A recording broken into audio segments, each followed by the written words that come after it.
Everyone, मेरा नाम है Seep Pahuja and I am a biology educator in NEET UG category. And आज हम बात करने वाले हैं कि क्या हम आने वाले समय में करें जिससे हमारा स्कोर बूस्ट होके 650 प्लस चला जाए।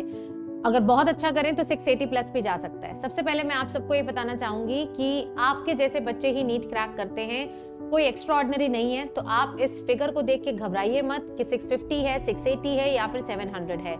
It is possible for each one of you to crack this examination अगर आप थोड़ा स्ट्रैटेजिकली काम करें, अगर आप थोड़ा स्मार्टली काम करें।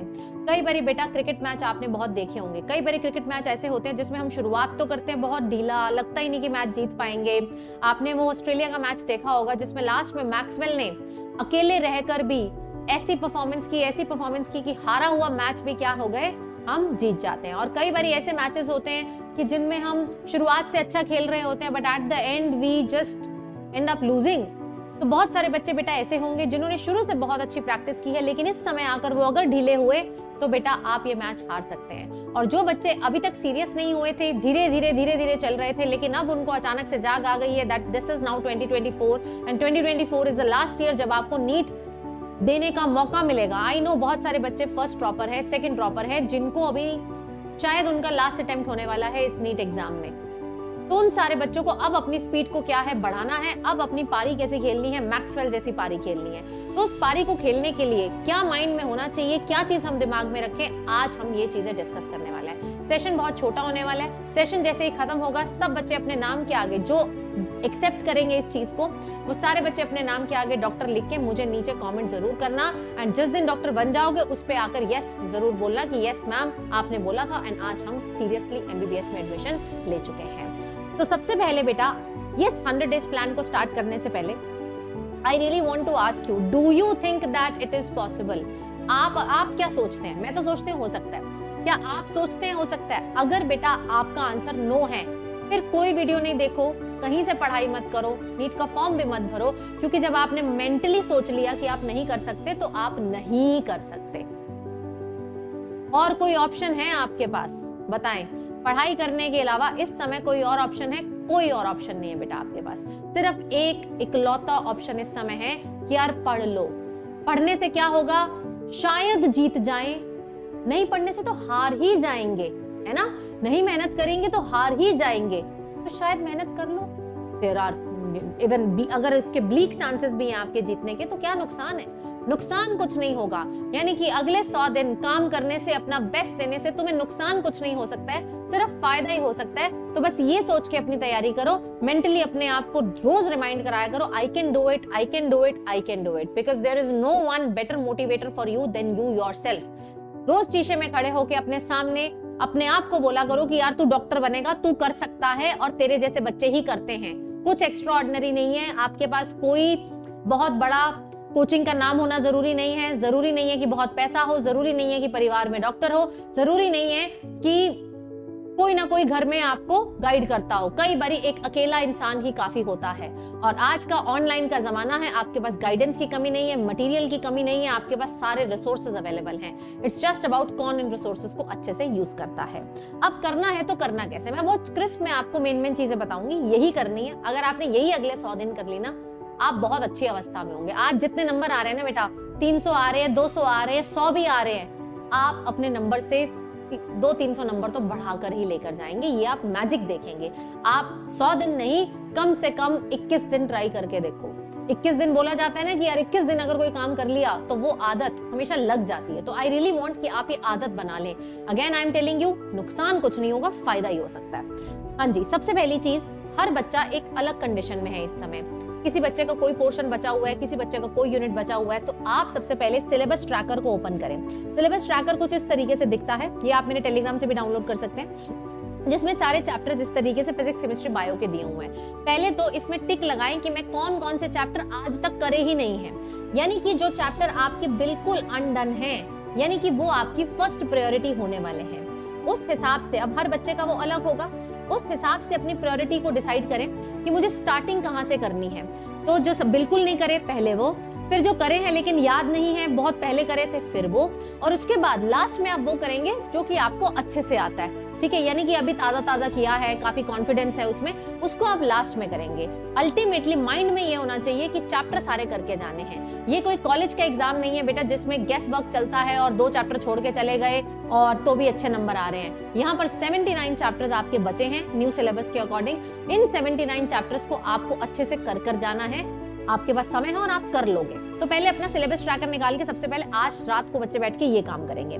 जब आप फिगर आउट कर लेंगे कि यार मेरे ये चैप्टर्स ऐसे हैं जो मैंने बिल्कुल नहीं करे, या फिर करे लेकिन मुझे बिल्कुल आउट ऑफ द माइंड है, I don't remember even a word, तो आप अपने आप को 2 दिन का चैलेंज देंगे फॉर ईच चैप्टर। यानी कि ऐसा नहीं है कि एक दिन में सिर्फ फिजिक्स कर रहे हैं, एक दिन में पूरा दिन केमिस्ट्री कर रहे हैं, that is a bad strategy. Usually आपको दिन को 3 हिस्सों में डिवाइड करना चाहिए। आप मॉर्निंग, आफ्टरनून और इवनिंग के शिफ्ट डिवाइड कर सकते हो एंड उनमें स्लॉट्स डाल लो। स्लॉट्स यानी कि एक स्लॉट आप बायो को दीजिए, एक केमिस्ट्री को दीजिए, एक फिजिक्स को दीजिए और 2 दिन दीजिए अपने आप को वो चैप्टर पूरा करने के लिए। मान लीजिए चैप्टर बहुत बड़ा है, एक्सेप्शनली कई बार जेनेटिक्स जैसे चैप्टर बड़ा होता है, तो उसके लिए बोलोगे 3 दिन भी दोगे तो भी चलेगा क्योंकि उसका वेटेज ज्यादा है। तो depending upon the length of the chapter, average में बेटा जी आप 2 दिन एक चैप्टर को देकर चले, फिर उसको करने के लिए बैठे। कहां से करें? हो सकता है आपने पहले किसी ऑनलाइन एजुकेटर से किया हो, उसके सारे रिकॉर्डिंग्स होंगे, उसको 2x पे चलाओ, नोट्स खोलो, वहीं से करो। Do not change your teacher. या फिर अगर आपने नहीं किया तो इस समय बहुत सारे कोर्सेज हो भी रहे हैं, वहां से आप अपना बेस्ट टीचर खोज के कर सकते हैं। अपने पुराने नोट्स ही पढ़ने हैं एंड याद रखना है जब आप ये चैप्टर पढ़ रहे होंगे, स्पेशली बायोलॉजी में, आपको एनसीईआरटी जरूर 2 बारी रीड करनी है। और इस बारी एनसीईआरटी ऐसे रीड करनी है जैसे तुम खुद पेपर सेटर हो। पेपर सेटर यानी कि खुद उसमें से क्वेश्चन पूछो। 1 पेज पूरा एनसीईआरटी का पढ़ लिया या 2 पैराग्राफ पढ़ लिए, अपने आप से क्वेश्चन पूछो कि यार इसमें से क्या क्या बन सकता है। एग्जाम सेटिंग वाले अप्रोच से आपको जाना है कि इस लाइन में से क्वेश्चन ऐसे भी आ सकता है, ऐसे भी आ सकता है, ऐसे भी आ सकता है, तब आप अच्छे से एनसीईआरटी को रिटेन कर पाएंगे। जब आप इस तरीके से चलेंगे, स्ट्रैटेजी वाइज चलेंगे, बहुत सारे ऐसे चैप्टर होंगे जो एक ही दिन में हो जाएंगे, छोटे छोटे होंगे, बहुत ऐसे चैप्टर होंगे जिनको 2 दिन लगेंगे, कुछ ऐसे चैप्टर होंगे बेटा जी जो 3 दिन में भी होंगे। तो डिपेंडिंग अपॉन द लेंथ बेटा जी आप चैप्टर को कवर करते जाएंगे। अब चैप्टर के बाद में आप इमीडिएटली कौन से क्वेश्चंस देखने हैं। आप सबको पीवाईक्यूज जरूर देखने हैं, लास्ट के 10 साल के, इससे ज्यादा पुराने नहीं देखने। 6-7 साल के भी देखोगे तो भी चलेगा, लेकिन पीवाईक्यूज क्यों देखने हैं? पीवाईक्यू तो कभी रिपीट नहीं होते। पीवाईक्यू बेटा एज इट इज कम आता है, बहुत कम रिपीट होता है, लेकिन पीवाईक्यू के टॉपिक्स जरूर रिपीट होते हैं। यानी कि जिस टॉपिक में से पिछले साल सवाल आया था उसी टॉपिक में से इस साल सवाल आ रहा है। अब एसआरएफपी है, sexual reproduction in flowering plants है, हर साल पॉलिनेशन में से क्वेश्चन तो आ ही रहा है, बाकी तो चलो जो नए बना रहे। तो मेरे को टॉपिक पता चलता है और सबको रिक्वेस्ट कर रही हूँ एक ऐसी शीट बनाइए। इस शीट में आप टॉपिक लिख लीजिए, जैसे जो भी चैप्टर पढ़ रहे हैं, मान लीजिए आप आज पढ़ रहे हैं जेनेटिक्स, उसके जब आप पीवाईक्यू कर रहे थे तो कौन से 3 मोस्ट रिपीटेड टॉपिक थे, 3 मोस्ट रिपीटेड टॉपिक की आप शीट बनाएंगे हर चैप्टर की। तो जब आप लास्ट में अप्रैल में आएंगे तो हम वो 3 मोस्ट रिपीटेड टॉपिक तो एनसीईआरटी से जरूर पढ़ेंगे और कुछ पढ़े चाहे ना पढ़े। तो ये काम आपको फिजिक्स में भी करना है, केमिस्ट्री में भी करना है, बायो में भी करना है। ज्यादा समय नहीं लगता है, आपको पता चल जाता है पीवाईक्यू किस टॉपिक में से आया है। जब आपने इतना कर लिया तब बेटा आप रूटीन बनाइए। हफ्ते में विद इन 7 डेज, 7 नहीं हो पा रहा है तो मैक्सिमम 14 डेज, हर 14 दिन में आपको एक फुल लेंथ मॉक जरूर लेना है। What is a full length mock? Full length mock is that mock which is of 3 hour duration, 3 hour or 3 hour 20 minutes duration. ये देना जरूरी है। मैं ये नहीं कह रही कि फुल सिलेबस दे दो, बहुत बच्चे भी फुल सिलेबस नहीं दे पाएंगे, फुल लेंथ दो। लेंथ यानी कि चाहे उसमें 1 यूनिट आ रहा हो, उस 1 यूनिट को 3 घंटे बैठ के आप पेपर देंगे। ऐसे बहुत सारे पेपर्स होते हैं। फ्री ऑफ कॉस्ट मेरी भी टेस्ट सीरीज चल रही है, आप उसको भी दे सकते हैं, मैं लिंक पिन करके जा रही हूँ, उसमें एनरोल कर लेना। हर संडे 12 बजे होती है, कुछ और नहीं मिल रहा तो वो तो दीजिए ही दीजिए। इसके अलावा बेटा हर हफ्ते नहीं तो हर ऑल्टरनेट हफ्ते एक दिन मान लो कि मेरे को 3 घंटे बैठ के टेस्ट देना ही देना है। उससे क्या होगा, सबसे पहले आप एग्जाम टेम्परामेंट सीखेंगे कि यार कैसे एग्जाम में बैठा जाता है। 3 घंटे की सिटिंग सबके लिए पॉसिबल है ही नहीं, आधे बच्चे तो वहां जाके थक जाएंगे। तो एग्जाम टेम्परामेंट सीखते हैं, आपकी स्पीड बढ़ती है, आप प्लानिंग प्लॉटिंग सीखते हैं कि मैं पहले क्या अटेम्प्ट करूंगा, बाद में क्या करूंगा। तो ये सारे डिसीजंस ना उस 3 घंटे में बैठ के लेने होते हैं कि यार इसमें से ये क्वेश्चन अब नहीं आ रहा, should I shift to the another topic और नॉट। मैं केमिस्ट्री पहले करता हूं तो मेरी अच्छी स्पीड बनती है, या मैं बायो पहले करता हूं तो अच्छी स्पीड बनती है। ये सारे क्वेश्चंस के आंसर आप सबके पास खुद है।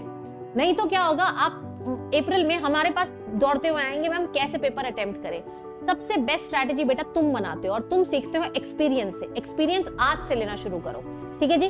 तो ये आपको जरूर करना है। अगर आपने इतना अगले 21 दिन फॉलो कर लिया, 21 डेज, आपको बेटा जी क्रैक करने से कोई नहीं रोक सकता। अब मैम बहुत सारे तरीके के बच्चे होते हैं, मैं आपको बताऊं, इस सेशन को बहुत सारे तरीके के बच्चे देख रहे हैं। कुछ बच्चे हैं जो कंसिस्टेंटली 580 प्लस स्कोर करते हैं, मैं 3 कैटेगरीज में डिवाइड कर रही हूँ। कुछ हैं जो 300 to 500 और कुछ हैं लेस देन 300 स्कोर करते हैं। सबके लिए पॉसिबल है, ये मैं बता रही हूँ। इन बच्चों को सिर्फ 580 प्लस को मैं ये सलाह देना चाहूंगी, आपको पता है कि कैसे पढ़ाई करनी है और आप अच्छी पढ़ाई कर रहे हैं, just do not be over confident, keep on revising and practice more and more questions. आपका ज्यादा समय प्रैक्टिस में जाना चाहिए। चलो इनकी बात डन। बात करते हैं बेटा इस कैटेगरी की, यानी कि अगर आपके लेस देन 500, लेस देन 550 हमेशा रह जाते हैं, यूजुअली रह जाते हैं, एंड आप उस नंबर को क्रॉस नहीं कर पा रहे, देन बेटा ये सारा काम कई बार खुद से नहीं हो सकता है। मुझे नहीं पता मुझे किस दायरे तक जाना है, कितना बड़ा वन शॉट देखूं, कितना बड़ा ना देखूं, कौन से सवाल करूं ना करूं, टीचर के बिना वो सवाल देखने में बहुत समय लग रहा है, सॉल्व करने में समय लग रहा है, मेरे डाउट सॉल्व नहीं हो रहे हैं। तो ये कैटेगरी इस चीज से स्ट्रगल कर सकती है। It is you the ordinary people just with extraordinary efforts.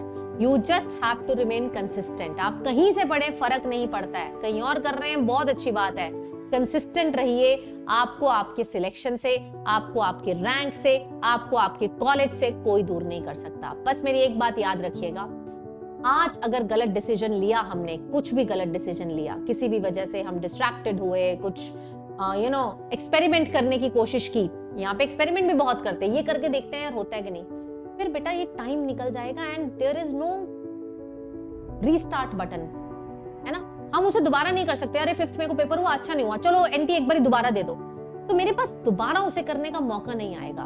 तो शॉर्ट वे की तरफ ही आपको जाना चाहिए। ठीक है जी बच्चों, चलिए तो अब मैं मिलती हूँ आपके अगले सेशन में। बाकी सारे बच्चे, ये मैंने कोर्स का लिंक नीचे दे दिया है, ये course one of the best course होने वाला है। आप चाहे कहीं से भी पढ़ाई करें, रिक्वेस्ट एक ही है यार, कंसिस्टेंटली करें, भरोसे से करें, सेल्फ डाउट कभी ना आने दें, and I am sure you all can crack this examination for sure बेटा जी, आप ये एग्जाम क्रैक करके निकलेंगे। बाकी जो जो आपका नाम है उसके आगे एक बार नीचे डॉक्टर लिख देना, एक फील आएगी, तुम्हें एक एनर्जी फील होगी, एक मोटिवेशन फील होगी कि यार मैं इस डॉक्टर वर्ड के लिए काम कर रहा हूं। तो कभी माइंड में से ना स्लिप हो जाता है, why are we working, why का सोल्यूशन मिल जाएगा तो आप हाउ का सोल्यूशन खुद से भी ढूंढ लेंगे। तो वाई का आंसर आपके नीचे डॉक्टर के शब्द में है। तो सब बच्चे नीचे कमेंट जरूर करके जाएं। Thank you so much guys, video अच्छा लगा तो लाइक जरूर करना। Take care.